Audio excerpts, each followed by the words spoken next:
Hello दोस्तों, स्वागत है आपका हमारे चैनल यूपी एग्ज़ाम क्विज़र में। दोस्तों, आज के वीडियो में हम 8 अप्रैल से संबंधित उत्तर प्रदेश करंट अफेयर और इसके अलावा यूपी एग्ज़ाम्स के लिए मोस्ट इंपॉर्टेंट करंट अफेयर के क्वेश्चंस को डिस्कस करेंगे और हर एक क्वेश्चन से रिलेटेड आपको फैक्ट भी बताएंगे। और वीडियो के अंत में हम आपसे एक क्वेश्चन भी पूछेंगे जिसका जवाब आपको कमेंट बॉक्स में देना है। और अगर आपको इसकी PDF डाउनलोड करनी है तो आप हमारे टेलीग्राम ग्रुप से इसकी PDF डाउनलोड कर सकते हैं। टेलीग्राम ग्रुप की लिंक आपको वीडियो के डिस्क्रिप्शन में मिल जाएगी। तो चलिए आज का वीडियो शुरू करते हैं। पहला क्वेश्चन है, केंद्र सरकार ने यूपी में कितने खेलो इंडिया केंद्र खोलने को हरी झंडी दी है? ऑप्शन नंबर ए है 50, बी है 75, सी है 60 और डी है 100। इसका जो करेक्ट आंसर है वो है ऑप्शन नंबर बी 75। खेल मंत्रालय ने उत्तर प्रदेश के 75 जिलों में खेलो इंडिया केंद्र यानी KIC स्थापित करने का निर्णय लिया है।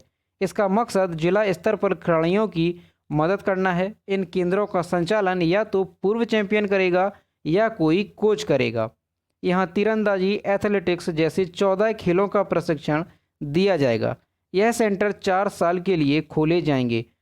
खेलो इंडिया सेंटर में कौन कौन से खेलों का प्रशिक्षण दिया जाएगा तो वो देखिए, table tennis, athletics, judo, hockey, badminton, lawn tennis, कुश्ती, फुटबॉल, तैराकी, मुक्केबाजी, तीरंदाजी, निशानेबाजी और भारोत्तोलन और कबड्डी खेल का यहाँ पर प्रशिक्षण दिया जाएगा। तो दोस्तों, आपको अच्छे से ध्यान रखना है कि खेल मंत्रालय ने उत्तर प्रदेश के 75 जिलों में खेलो इंडिया केंद्र स्थापित करने का निर्णय लिया है। अगला क्वेश्चन है, उत्तर प्रदेश के कितने जिलों में मेगा प्रोजेक्ट शुरू किया गया है? ऑप्शन नंबर ए है 5, बी है 10, सी है 15 और डी है 20। तो इसका जो करेक्ट आंसर है वो है ऑप्शन नंबर बी 10। शहरों में छोटे छोटे चौराहों पर ट्रैफिक लाइट के चलते जाम के झंझट में फंसने वालों को इससे जल्द ही निजात मिलने वाली है।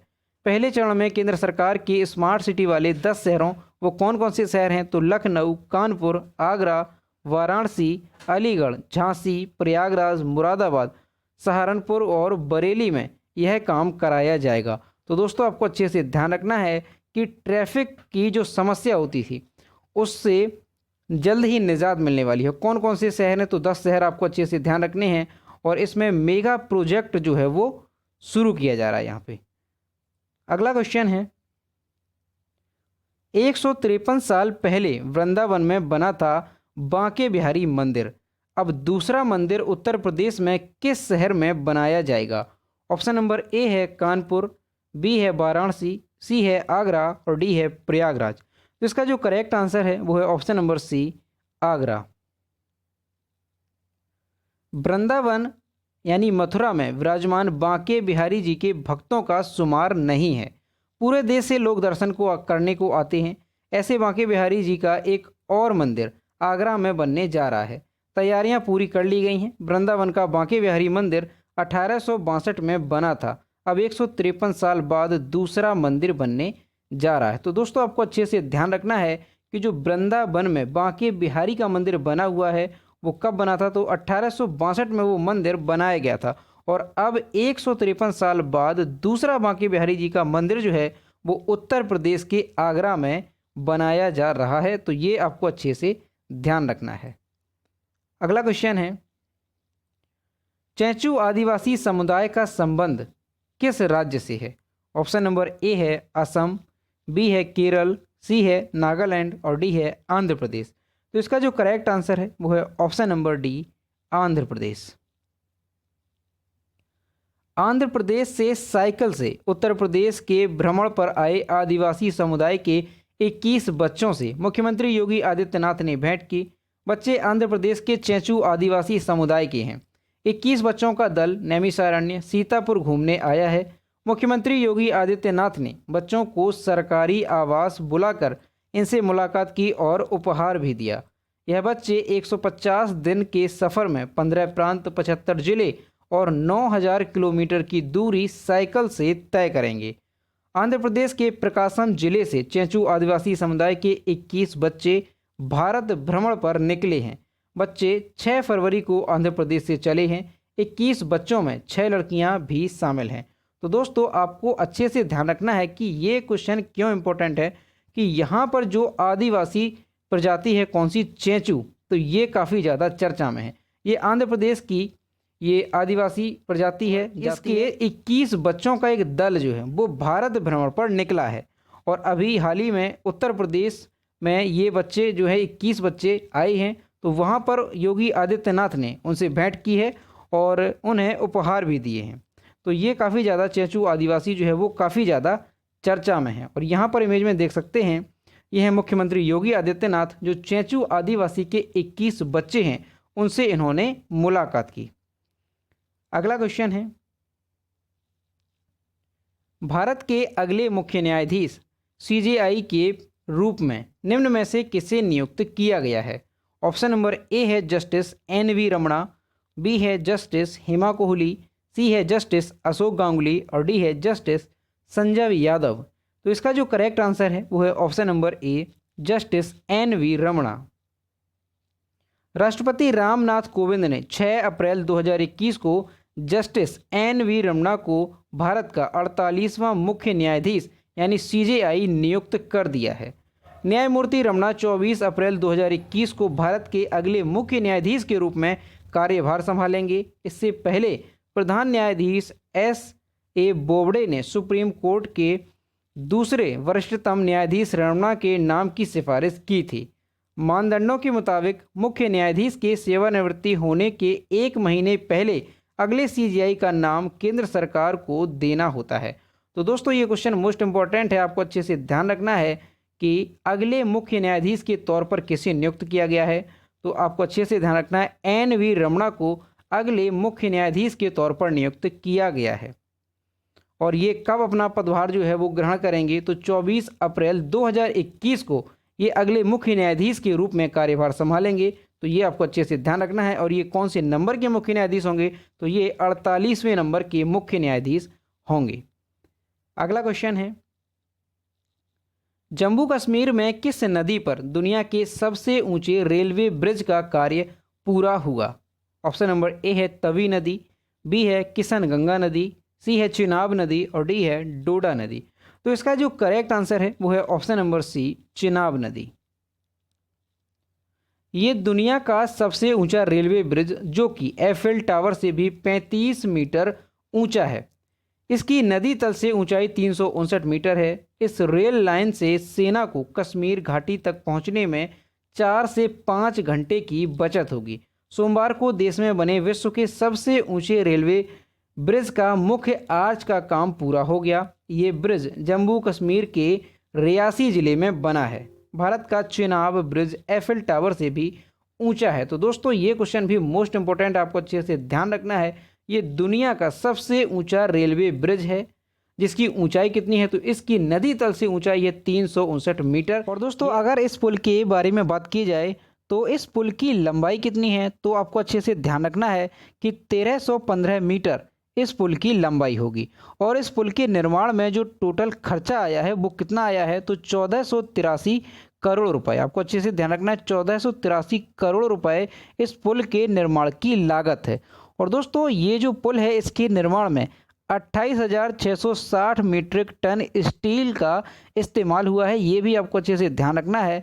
और दोस्तों रेलवे का दावा है कि किसी भी आतंकी ब्लास्ट में इस पुल का कुछ भी नुकसान नहीं होगा और इस पर 100 किलोमीटर प्रति घंटे की रफ्तार से ट्रेन चल सकती है और 266 किलोमीटर प्रति घंटे की रफ्तार से चलने वाली हवा को भी ये पुल झेल सकता है। तो ये भी आपको अच्छे से ध्यान रखना है। और इस पुल की अनुमानित जो उम्र है वो कितनी है? तो 120 साल इस पुल की अनुमानित उम्र है। और ये पुल कहाँ पर बनना है? तो ये चिनाब नदी पर बनाया गया है। ये आपको अच्छे से ध्यान रखना है। और दोस्तों ये आर्च ब्रिज है। आर्च ब्रिज होता क्या है? तो ये ऐसा पुल होता है जिसमें दोनों सिरों पर, आप यहाँ पर इमेज में देख सकते हैं, जिसके दोनों सिरों पर सहारा देने वाले स्तंभों के ऊपर एक चापनुमा संरचना होती है। अगला क्वेश्चन है, विश्व स्वास्थ्य दिवस निम्न में से किस दिन मनाया जाता है? ऑप्शन नंबर ए है 15 जनवरी, बी है 7 अप्रैल, सी है 10 अप्रैल और डी है 3 मई। इसका जो करेक्ट आंसर है वो है ऑप्शन नंबर बी 7 अप्रैल। हर साल विश्व स्वास्थ्य संगठन 7 अप्रैल को मनाया जाता है? दोस्तों यहाँ पर टाइपिंग एरर है, हर साल विश्व स्वास्थ्य दिवस होगा, यहाँ पे 7 अप्रैल को मनाया जाता है। इस दिन का मकसद पूरी दुनिया के लोगों को सेहत के प्रति सचेत करना और बताना है कि स्वास्थ्य ही सब कुछ है। दुनिया भर के लोगों को शारीरिक, मानसिक और सामाजिक रूप से स्वस्थ बनाने के लिए जागरूक करना ही इस दिवस का मुख्य उद्देश्य है। इस दिवस की शुरुआत कब हुई थी? तो 7 अप्रैल 1950 को इस दिवस की शुरुआत की गई थी। तो दोस्तों आपको अच्छे से ध्यान रखना है कि 7 अप्रैल को प्रति वर्ष कौन सा दिवस मनाया जाता है? तो विश्व स्वास्थ्य दिवस जो है वो 7 अप्रैल को मनाया जाता है। अगला क्वेश्चन है, निम्नलिखित में से किन्हें वित्त मंत्रालय में राजस्व विभाग का नया सचिव नियुक्त किया गया है? ऑप्शन नंबर ए है अजय सेठ, बी है अजय भूषण पांडे, सी है अली रजा रिजवी और डी है तरुण बजाज। तो इसका जो करेक्ट आंसर है वो है option number D, Tarun Bajaj. Tarun Bajaj को वित्त मंत्रालय में राजस्व विभाग का नया सचिव नियुक्त किया गया है। तरुण बजाज वित्त मंत्रालय में आर्थिक मामलों के विभाग में सचिव थे। राजस्व विभाग के सचिव अजय भूषण पांडे की सेवानिवृत्ति के बाद तरुण बजाज ने इस विभाग के सचिव का अतिरिक्त प्रभार संभाला था। तरुण बजाज 1988 बैच के हरियाणा कैडर के IAS अधिकारी हैं और अजय सेठ जो हैं वो वित्त मंत्रालय में आर्थिक मामलों के विभाग का नया सचिव जो है उन्हें नियुक्त किया गया है। तो दोस्तों आपको अच्छे से ध्यान रखना है कि जो तरुण बजाज हैं उन्हें वित्त मंत्रालय में राजस्व विभाग का नया सचिव नियुक्त किया गया है और जो अजय सेठ हैं उन्हें वित्त मंत्रालय में आर्थिक मामलों के विभाग का नया सचिव नियुक्त किया गया है। और आर्थिक मामलों के विभाग के सचिव अभी कौन थे? तो तरुण बजाज जो हैं वो वित्त मंत्रालय में आर्थिक मामलों के विभाग में सचिव थे और अब जो है अजय सेठ इसमें वित्त मंत्रालय में आर्थिक मामलों के सचिव नियुक्त किए गए हैं। और अगला क्वेश्चन है, फोर्ब्स ने साल 2021 के लिए दुनिया भर के अरबपतियों की लिस्ट जारी की है।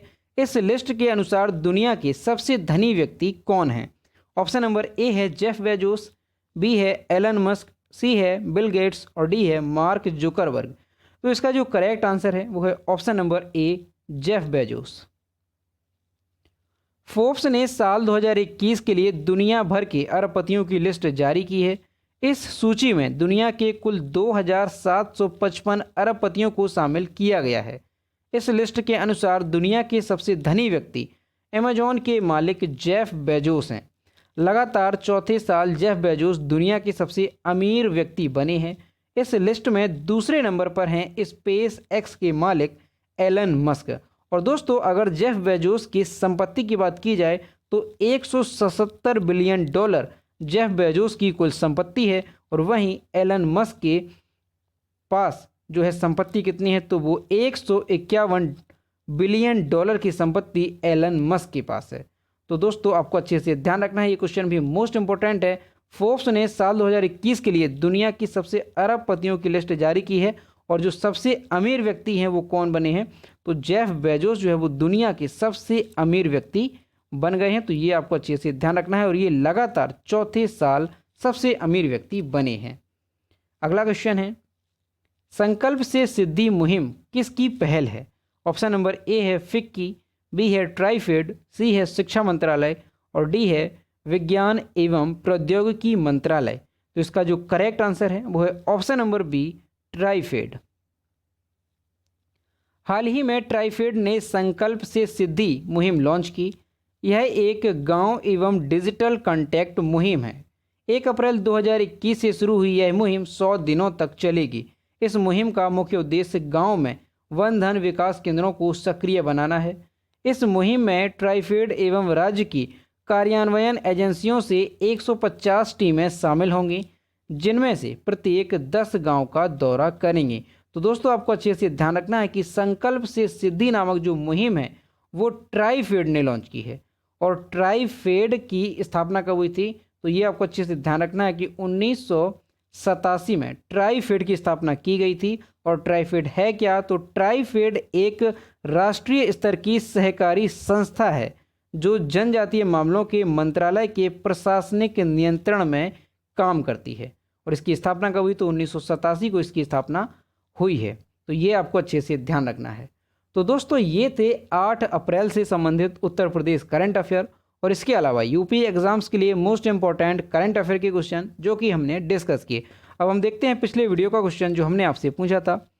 तो ये है कल के वीडियो का क्वेश्चन जो हमने आपसे पूछा था, किस राज्य ने राज्य में कोविड टीकाकरण को बढ़ावा देने के लिए एक अनूठी उपहार योजना शुरू की है। तो इसका जो करेक्ट आंसर था वो ऑप्शन नंबर ए था, उत्तर प्रदेश, और लगभग सभी स्टूडेंट्स ने इसके सही जवाब दिए। और मैं फिर से कहता हूं कि जो भी क्वेश्चन आपसे पूछा जाए तो सभी लोग उसका आंसर जरूर किया करो।